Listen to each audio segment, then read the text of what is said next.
Brilliant. That's great. Um, okay, Phil. I think we can just get started. Hey, incredibly excited to talk to you, and we'll share a little bit more about your background later. Obviously, I think most people who are joining here has seen and heard some of the great things that you've done.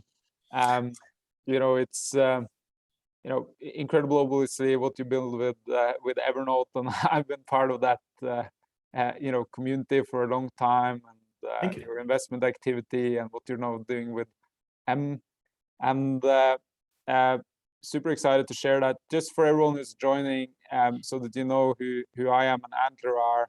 So I'm Magnus. I'm the founder and CEO of Antler, and we support exceptional founders build great companies from the start. We like to be the first money in to support exceptional people all across the globe, in Africa, Europe, Asia, Australia, North America, and we're about to also launch in Latin America. And so if there are people there who are listening in and are excited to start building something, or are in the journey of building something now, we'd love to support you and help invest in you. You can read more about Antler at antler.co. I think we also have many people that we have been lucky to invest into joining the call. So thanks a lot for joining. And hey, Phil, awesome to have you here.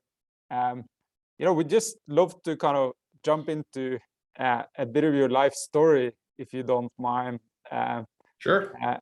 It's an incredible journey. I mean, I've been trying to read up on online, and we'd just love to hear from the beginning, like where you came from and how you got into entrepreneurship from the start. Well, I was born in Russia, in what used to be the Soviet Union, in Leningrad, which is now St. Petersburg, and emigrated to the US with my family as a refugee in 1979. We moved to a very, very kind of dangerous neighborhood in New York in the early 80s. I was living in the Bronx. So the gangs didn't want to have anything to do with me. They wouldn't let me join. So I was forced to kind of sit inside my room, beg my parents to get a computer. And I just mostly spent a few years, sitting in my room on my computer when I was a kid. And so when COVID came around, I felt like I was ready. I was prepared.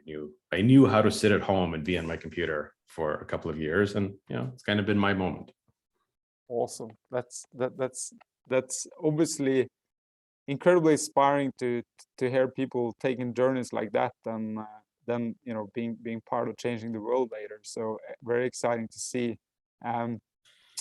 Just to kind of start off with that journey, like one of the things we've seen, and we back founders really all across the globe, and there's actually a tendency, you see it in the US, but you also see it in other markets, that people who've had our first generation or second generation immigrants, there's a higher share of really successful entrepreneurs who actually have that type of background than average. Any kind of thoughts on why that might be, having kind of gone through a similar type background yourself? Well, I think there's a definition of entrepreneurship which I really like, which I think comes from a professor named Stevens, I think, from a long time ago, from I don't know, maybe it's Harvard Business School, but I could be getting it wrong. He basically said entrepreneurship is the pursuit of opportunity without regard to resources currently controlled, which seems like kind of a dry definition, but I think it's actually really good. And it explains a lot. It explains why, like, for example, people who are well established or even big companies, they have a hard time being entrepreneurial because they have so many assets, they have so many resources, that it's very natural to think about how do you preserve them. And so, for people who are already established, or for companies who are established, they think about opportunity as how do you get from what we already have to where we want to go.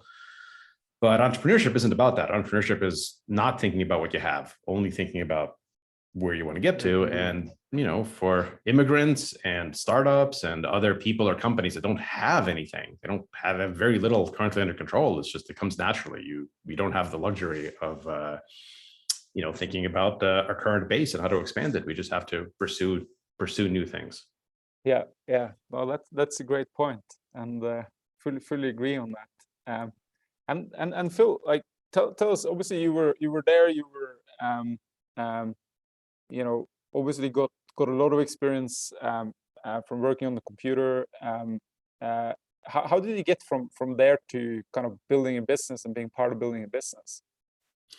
Well, I never really thought about it too much. I assumed that I was just going to get have a job, be a doctor or a lawyer or something like that was, I think, the expectation in my family, or engineer. It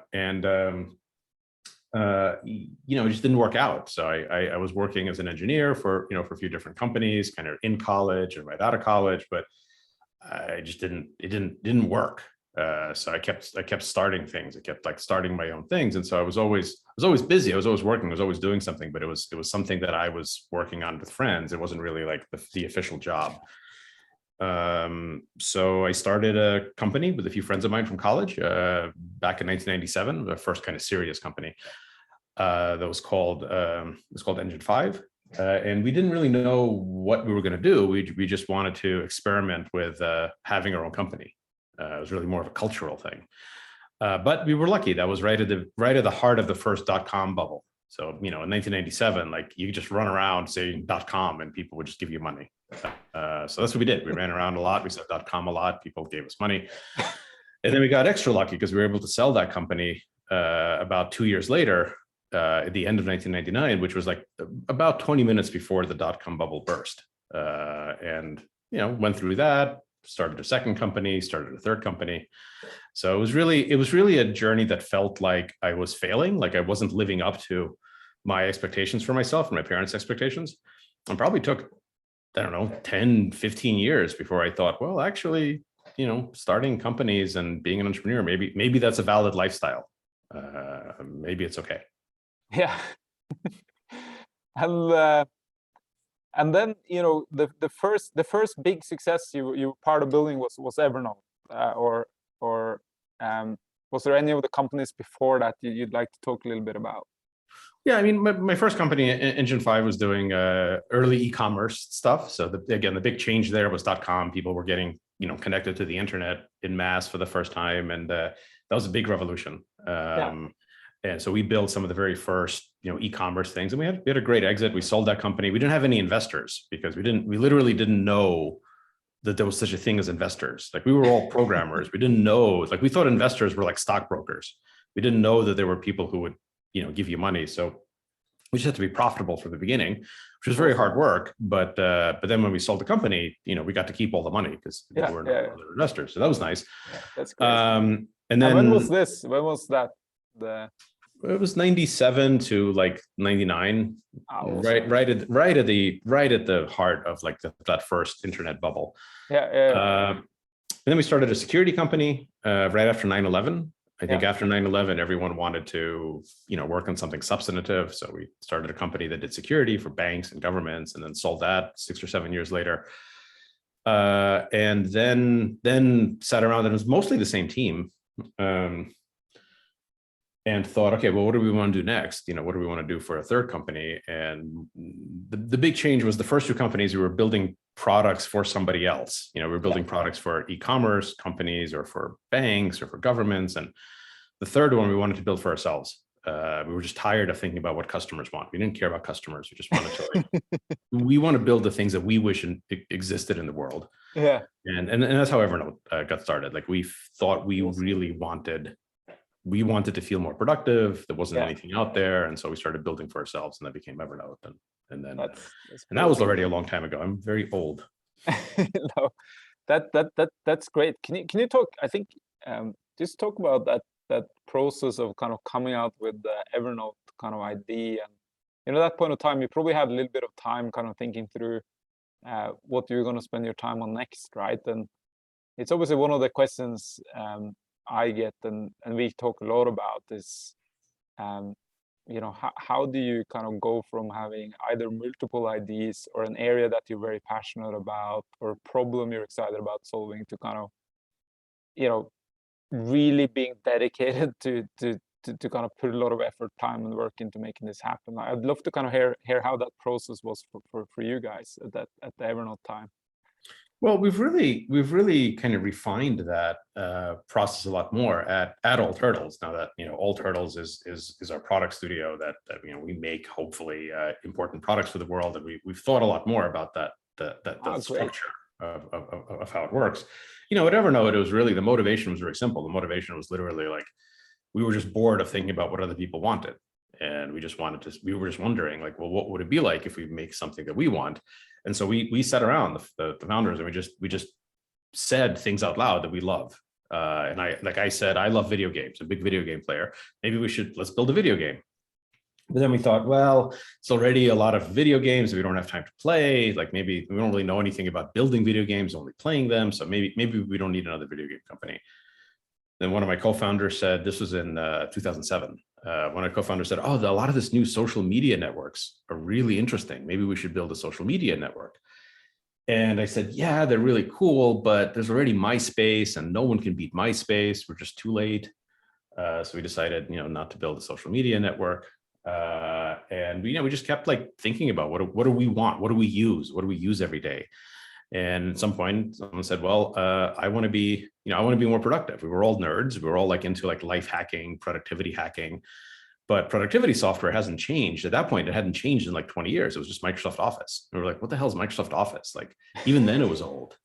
It was like, you had like a spreadsheet and a database. Like, what's a database? It didn't seem like it was relevant for people then. And so we thought, okay, let's build like the modern reimagining of productivity. So that's how Evernote started. But since then, we've really kind of refined that process about how to pick ideas. So can you talk a little bit about, obviously, it seems like with Old Turtles, you do that several times, and you said you'd kind of refine the process. We'd love to kind of hear you share a little bit around that, because I think it's obviously one of the hardest choices entrepreneurs does in the early stages. So it's super useful to learn about. Yeah. So I think there's two types of, broadly speaking, I think there's two types of startups that I only really, like, I can appreciate both types, but I really think I only understand one. So there's two types. There's like ideas that are about solving problems. And then there's ideas that are just about like creating something beautiful and unexpected. That second one is more like artistic. There's many products and many companies that are created that are in that category, that are just art. Like, you didn't solve any problem. It just became really big. And that's harder for me to wrap my head around. So I think some people are brilliant at that. I tend not to say anything about it. I just love it when it works. We really focus on that first type, on the solving problems, ideas that solve problems. And there we have a four-point system. Basically, we say first question is, what's the problem? So we force ourselves, or founders that we work with, to identify the actual problem. What is the actual problem? And then to make sure that it's a real problem, you have to point out actual living human beings that have this problem today. You have to like actually talk to real people who say, yes, this is a big problem for me. And you have to quantify the impact of that problem. And just that eliminates 95% of startup ideas. The vast majority of startup ideas like pretend that they're solving a problem, but they're not. It's not a real problem. They just made up a problem because they've got some technology, some solution, but there's no actual problem. So we go through that. Once we actually know like actual living humans that are having these problems that we feel like we understand, that we've talked to, we say, well, do we care? Do we want to solve problems for these humans? Because there's like lots of people with lots of problems. There's, why do we want to focus on these people's problems? So that's the first step, is like a very, very crisp articulation and understanding of the problem, and making sure that it's a problem. It's a problem that's faced by people that we think are worth solving problems for. The second step is, okay, then who are the founders? We need to make sure that there's founders of this company, of this project, that are in love with the problem, that have spent their lives like working on it, that are hopefully indifferent about the solution. They're willing to like try lots of solutions. They just want to like make a big impact on this problem. And that eliminates, another 95% of ideas, because like we don't do customer discovery. Like, if you don't understand the problem perfectly or close to perfectly, why would you start a company for it? Like, start something that you understand. Like, it's way too late to like start a company and then figure out like exactly what the customers want. So who are the founders that are really like love this problem? That eliminates most ideas. Then the third thing is we only allow direct revenue. So everything we do has to be self-sustaining based on direct revenue only, which means the only way we can make money is if people or companies decide to pay us because they love our product and they want to use it. So no advertising, no selling data, no indirect revenue, only like 18th century business model. Because I think it's just simpler and avoids a lot of problems in the world. And that eliminates a lot of things. And then the last one is like the hardest one, is the timing. We say, okay, can we solve this problem? Can we really get a product to market for real in 12 to 18 months? That's all the time we give us, 12 to 18 months for a real product. But it would have been impossible to do this 2 to 3 years ago. So that's the timing window. Why is this problem solvable this year for the first time ever? You couldn't, if you tried it 2 years ago, you couldn't have done it. But if you wait 2 years, it's already solved. It's like we have to fit in that window. And so we have to identify what's changed in the world to make this potential solution possible for the first time ever. Sometimes it's the technological advance, sometimes it's the world that's changed in some way. So those are those four things. And, you start out with 1,000, you hear 1,000 pitches, only like 2 of them are going to make it through all 4 stages. And then those you work on. And then let's say, obviously with all turtles, you're probably in a position to back both of them. Let's say there's like thousands of things you look at and there's like 2 that comes out at the end. But if you're a founder and then let's say you've gone through this process and you end up with 2, how do you choose? So I think there's a framework for that too, for all sorts of decisions. So I like all sorts of like structured frameworks. I'm a very disorganized person in my normal life. That's why I started Evernote. To organize a little bit better, but I like to like pretend that my thoughts are organized. So I think there's 2 types of questions. There's questions where it's very important to pick the least bad choice, the safest choice. There's many questions where it's important to pick the safest choice. And there's other questions where the downside is pretty limited. So the most important thing is to pick the best choice, like the most good.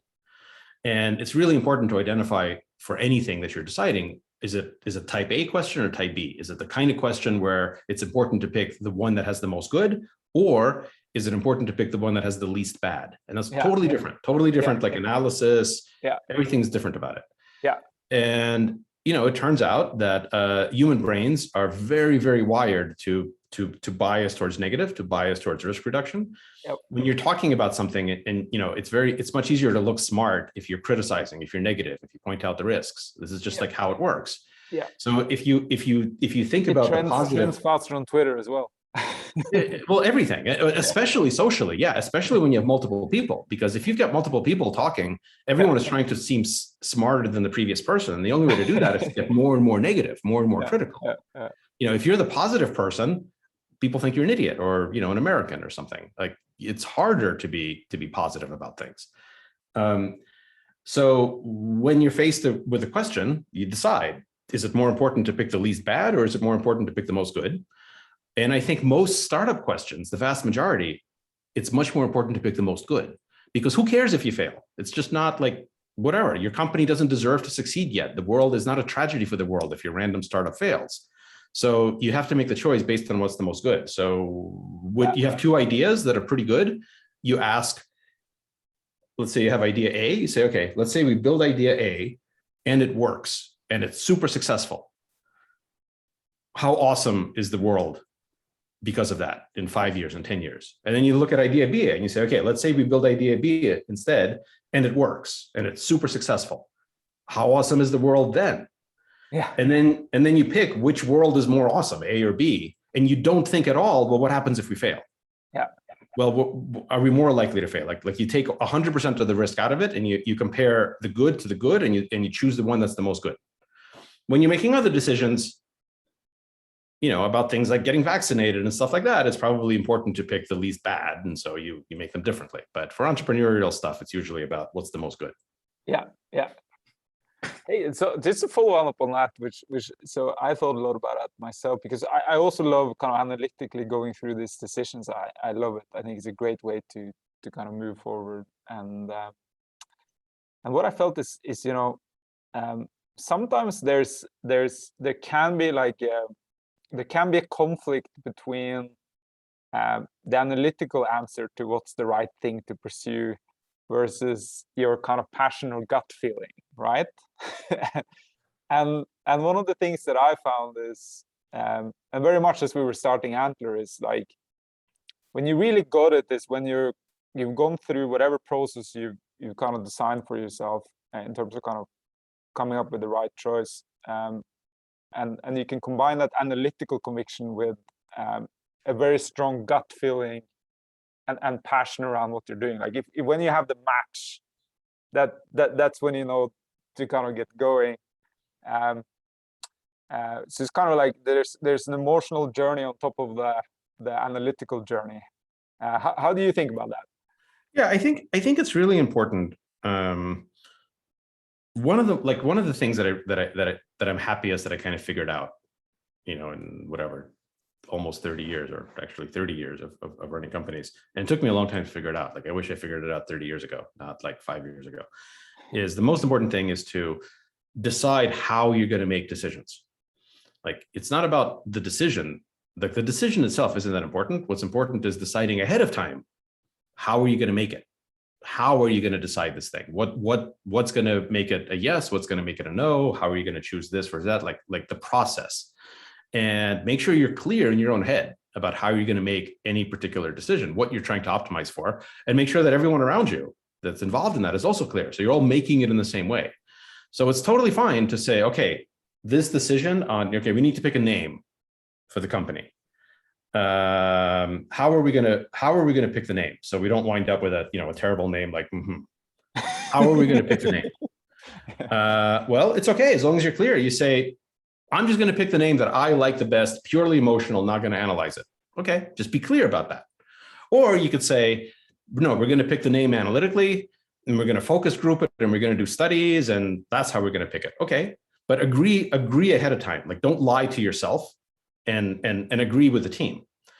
And that's okay, because like you can always change most decisions. If you get it wrong, you can always change it. It's totally fine to be wrong. It's much more painful to be at a disagreement about your mental process, your epistemic process for how you're going to know whether something is the right decision and how you're going to decide.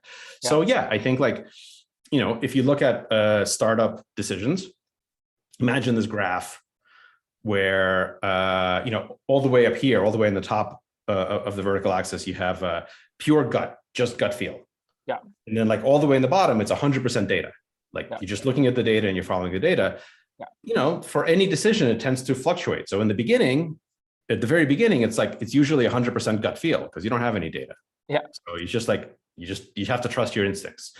And then, so that's how you start making product decisions. Like, yeah, this is what I want. And then over time, it starts dipping down into more data driven because people start saying, oh, we're not listening to the users, we're not following the data. And so you get more and more data. And then you go too much. And then people start saying, oh man, we're not as creative anymore. We feel like we don't have the same energy. Sometimes this takes years. So then you reform how you make product decisions, and then you start going up gut decisions. And then people are like, wait, now we're missing the data. And then you like go down. So usually there's this oscillation.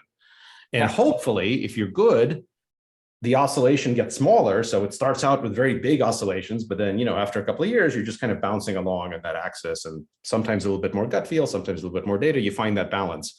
But it's okay if you don't have the balance, as long as you're honest about, right now, we're going to make the decision completely on gut feel. And this other time, we're going to make this other decision completely on data, and then it'll be okay. Because then even if you make a mistake, you know how to correct it. Yeah, I love that.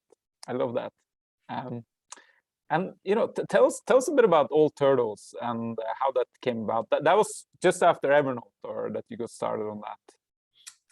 Well, so after Evernote, I thought Evernote was my third company. I think I have five startups that I've started.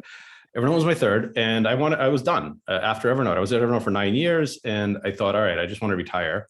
So I became a VC. I had a great opportunity to join General Catalyst, which is a really, really great fund. Yes. Yeah, so yeah, I joined as a managing director at GC, and it was great. But it turned out that like I'm just not good as a I'm not interested in, and I'm not very good as a professional investor.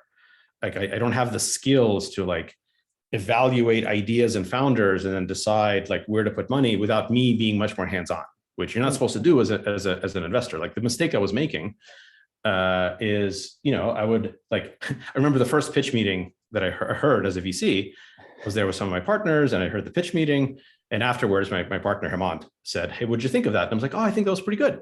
Okay, so then we went to the second meeting, different founders, and then we came out of that meeting and he's like, "What'd you think of that?" And I'm like, "That was pretty good."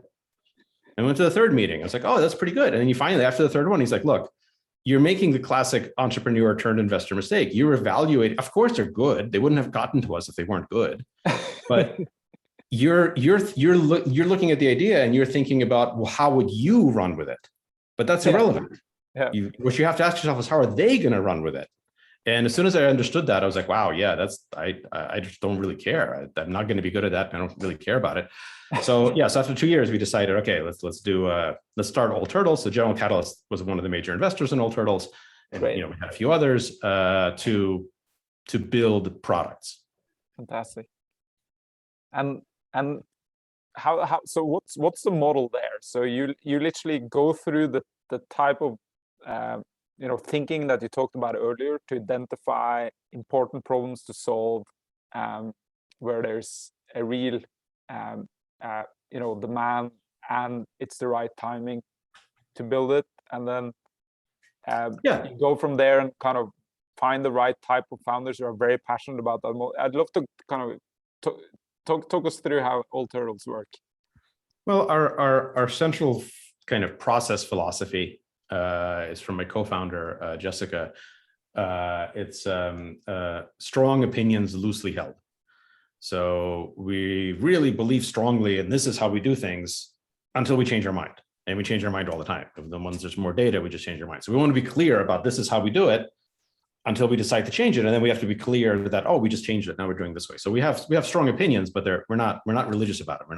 They're loosely held. So we've changed the process many times. We're going to change it many more times because, it's about 4 years, 5 years, like it's still too soon. We have some successes, but it's hard to generalize. So we don't want to like lock in prematurely. But the main theory of Old Turtles is we're trying to be like Netflix. Like what Netflix did to entertainment, we want to do to tech. We want to make hundreds or thousands of very creative, unique products. We want to attract the best people to make them.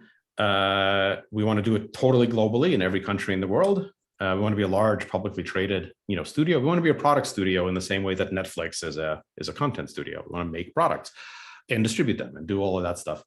And the main, so that's really been the main inspiration of it. And the biggest idea is that the Silicon Valley style model of venture capital and startups is very, very narrow. It's very inefficient.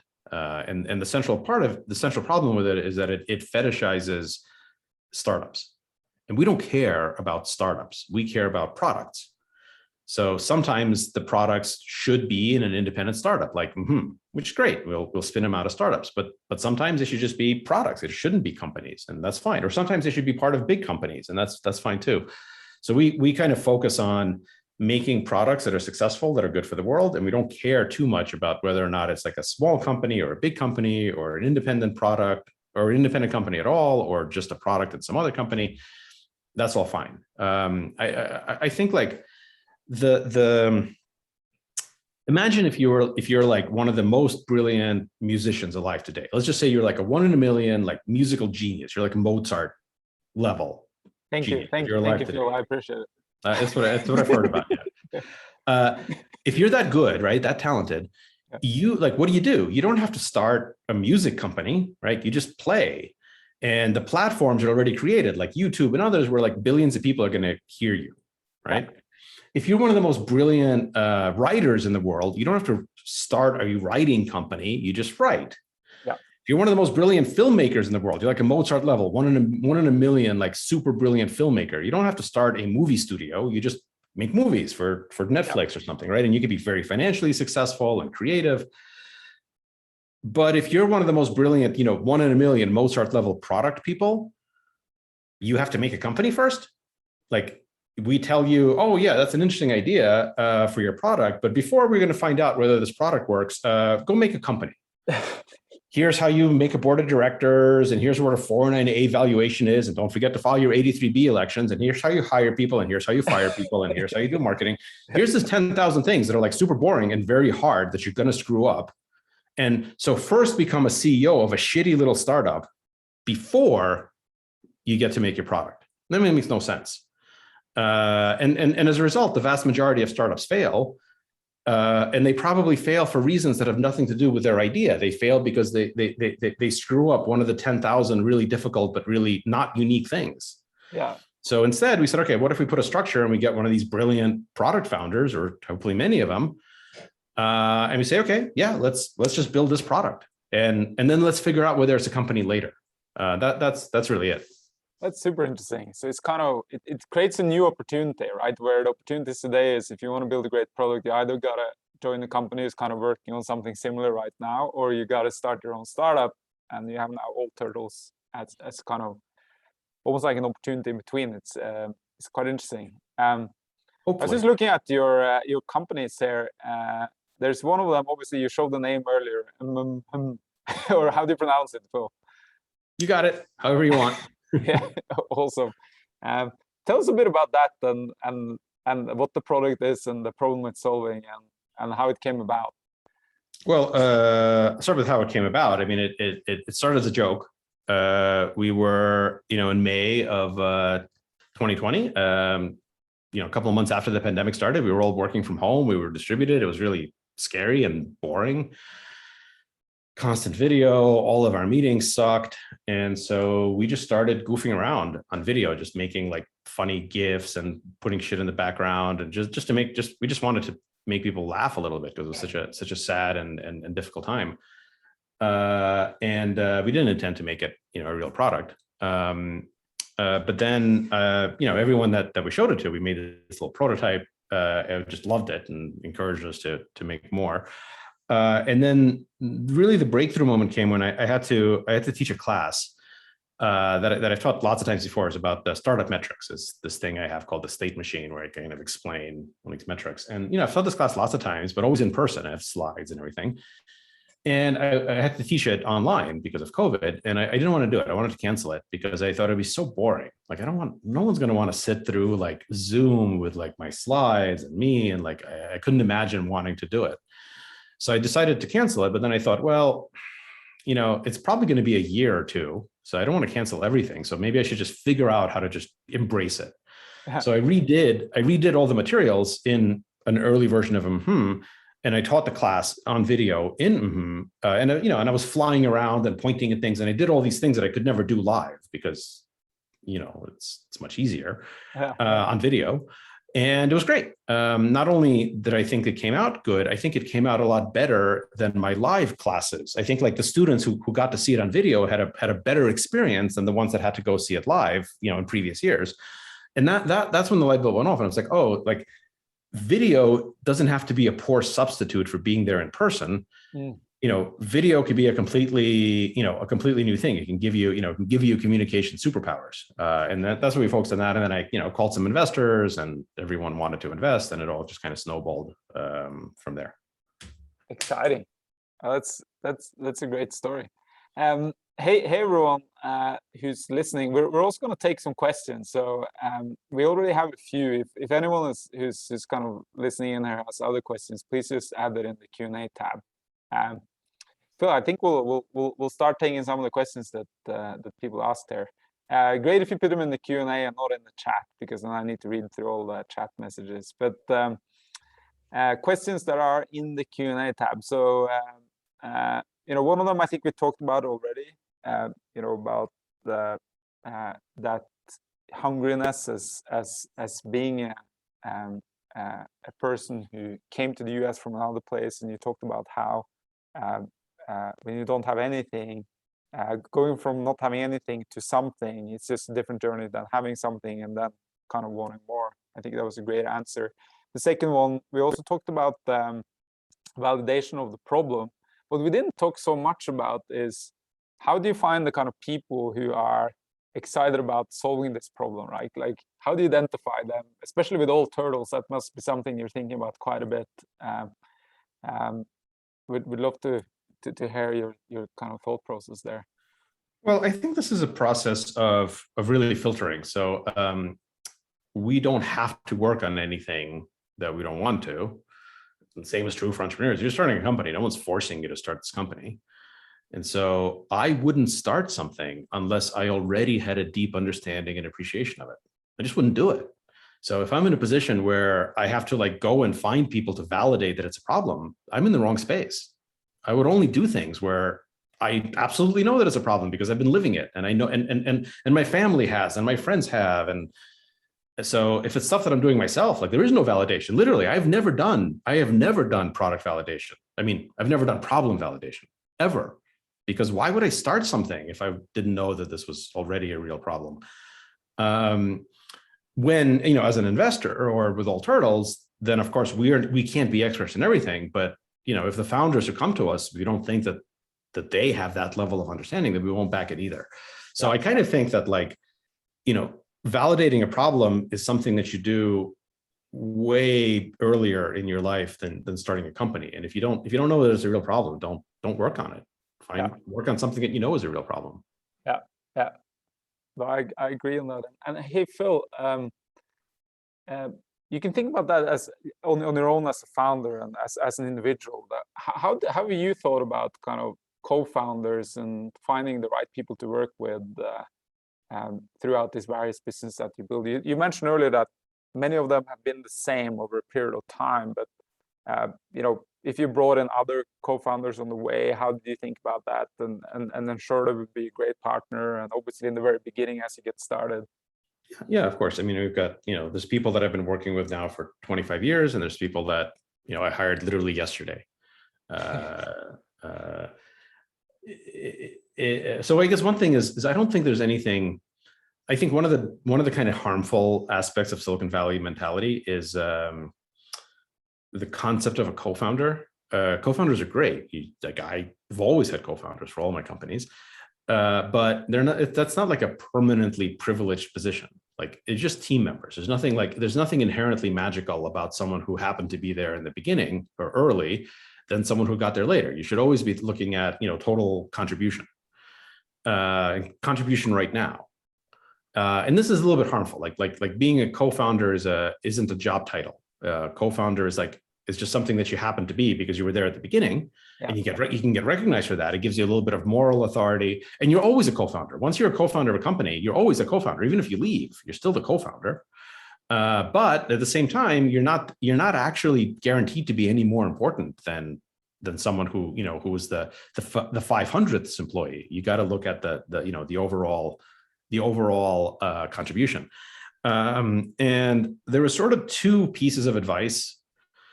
Well, one piece of advice and one thing that I kind of figured out myself, I think, that really helped me think about people in general, like people that I'm building companies with, you know, co-founders, employees, team members, whatever. One is, I got this advice from Steve Ballmer, who was the former CEO of Microsoft. Who it was actually great. I don't know. I didn't know him. I was in Korea giving a talk. This is early days of Evernote. I was speaking at some conference in Korea, and I look at the program, and I see that, like, I'm the warm-up act, and like Steve Ballmer is giving the keynote after me. Cool. And I'd never met him, but I sent him an email. I just guessed his email address, and I guessed right. Yeah. So I just guessed what his email address must be, and I sent him an email, and he said, "Hey, I'm here in Korea with you. I'm sure you don't know me, but I would love to just ask you some CEO questions if you have 5 minutes." And he was very gracious. He said, "Sure, come over." So I came over to his dressing room.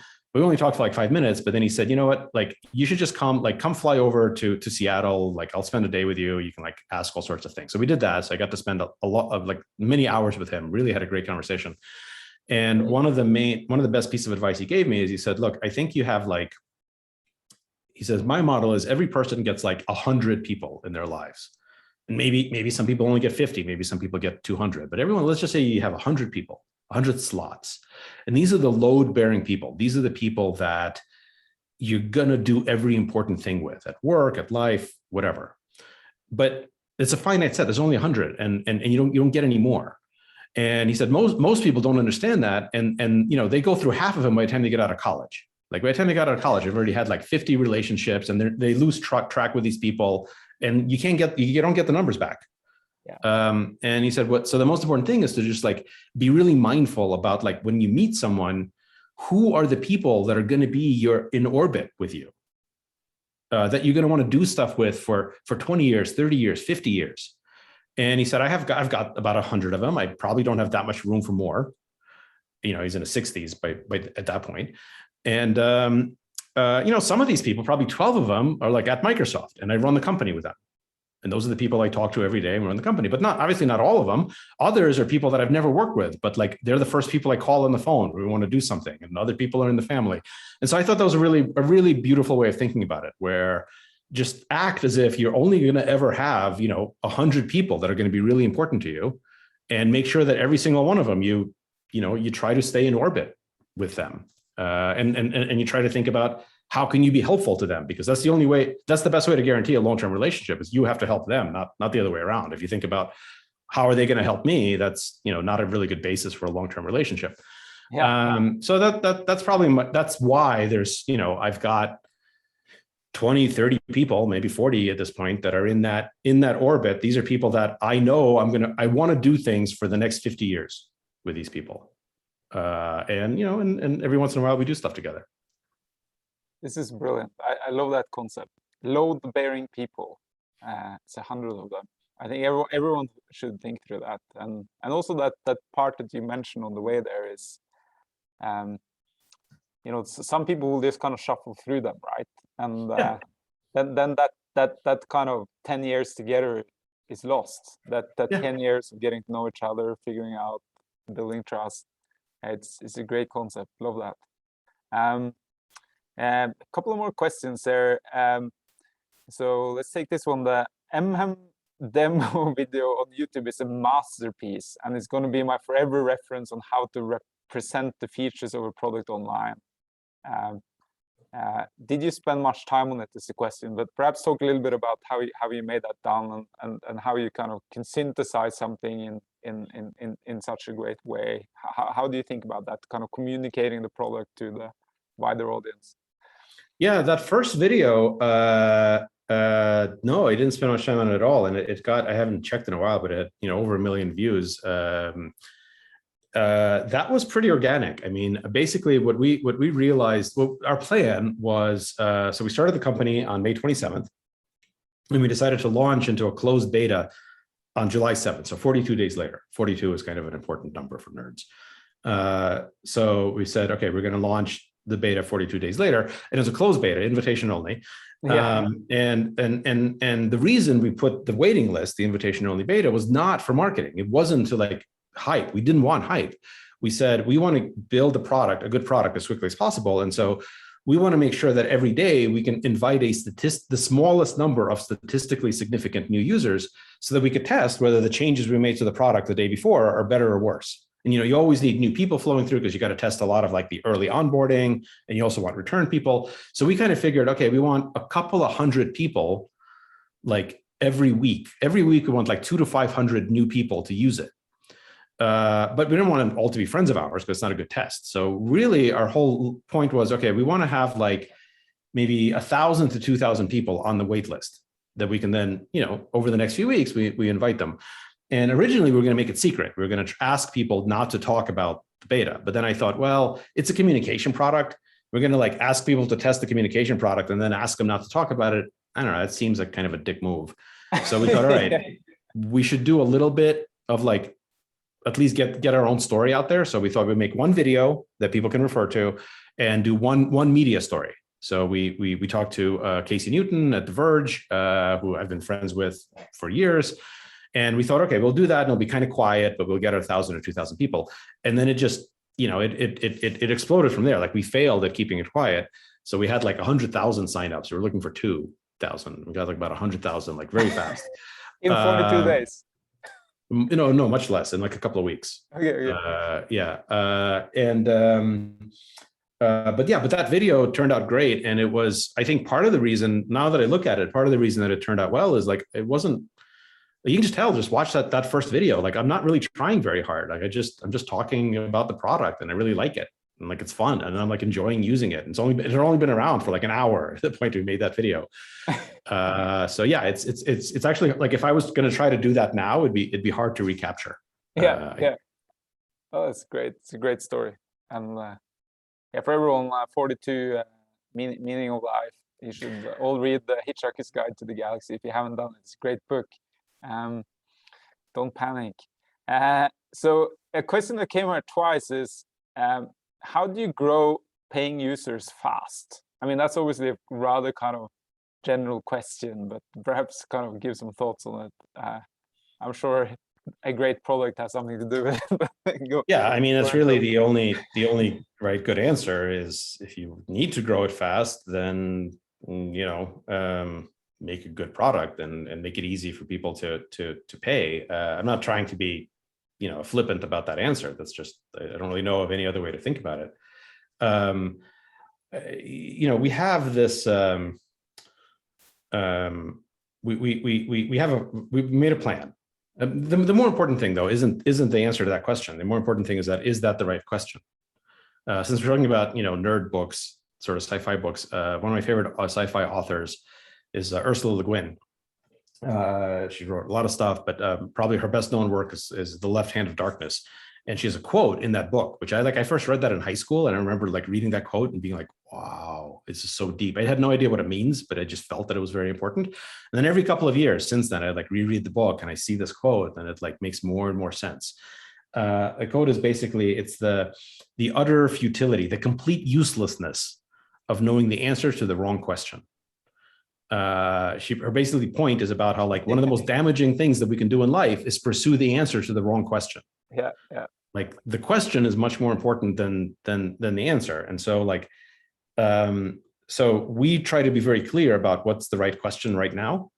So we made a 4-year plan that this is how I raised our seed round, A round, B round, raised 136 or something $million on this plan. That's what I showed to all the investors and all the board members, and it's literally this. It's literally this slide. Like that's it. It's our 4-year plan, and it's only 4 words. It's got 1 word per year, and the idea is that year, all we do is everyone in the company focuses on that 1 word. So the first year it was start. Like the first year, which just ended in May. So in our first year, it was all about getting started. It was like put something in the world, make it so that there's something rather than nothing. Yeah. Make a company, raise some money, hire a team, do something. Make a YouTube video. We did that. Now we're in the year 2, and the whole focus this year is on product market fit, product quality. So it's all about make sure that our product is actually indispensable for some people, and keep refining it. So 100% of our metrics right now is our product metrics. We want to make sure that what we put in the world is good, is quality metrics. Next year, starting in about 9 or 10 months, it's going to be year 3, and we're going to focus on scale, on reach. So for now, we put something in the world, and we know it's pretty good. Okay, now we need to get it into the hands of everyone who could be really high impact for. And then in like the distant science fiction future of year 4, we put something in the world. We got, we know it's pretty good. We got it in the hands of people. Okay, now let's tighten all the bolts and make sure that that it's self-sustaining. Let's focus on profit, on revenues and expenses. So we aren't focused on paying users until year 4. And that was the plan from the beginning. And that's one of the reasons why we raised a lot of money, is because we don't want to focus on it prematurely. Now, we're actually getting a ton of paying users right now. Our conversion rate is 8 times higher than I saw at Evernote when I was at Evernote. So it's like really high. Yeah. But we're not trying to. In fact, like that's not a thing that we're celebrating. We're actually saying, oh, that's interesting. Is that good or bad? Well, we're not sure. It isn't something we're optimizing for. We're optimizing right now for product quality, and we're not even optimizing for growth. Next year, we're going to optimize for growth, and the year after, we're going to optimize for revenue and expenses. Yeah, I like that. No, it's a great way to think about it.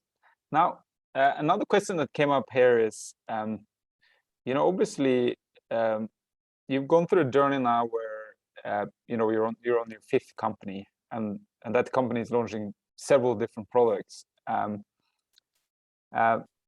of the questions I often get, which I'm sure you get as well, is